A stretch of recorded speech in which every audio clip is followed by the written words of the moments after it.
Welcome back to our channel. In this video, we will show you how to use hotkeys for text formatting in Telegram on your PC.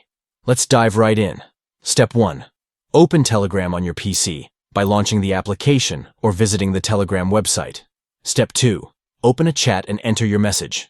Now, let's explore the hotkeys for various text formatting options in Telegram. To hide your text, select it and press Ctrl, CMD, plus Shift plus P on your keyboard.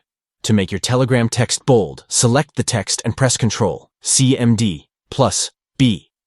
To use italics in Telegram, select the text and press Ctrl, CMD, plus I. To apply Telegram strike-through text formatting, select the text and press Ctrl, CMD, plus Shift, plus X. To underline your text, select it and press Ctrl, CMD, plus U. To make your Telegram font monospaced, select the text and press Ctrl, CMD, plus Shift plus M. You can also add a link using hotkeys. Simply select the text and press Ctrl EMD plus K. And that's how you use hotkeys for text formatting in Telegram on your PC. These shortcuts will save you time and make your messaging experience more efficient. If you found this video helpful, don't forget to give it a thumbs up and subscribe to our channel for more informative tutorials. Thank you for watching, and we'll see you in the next video.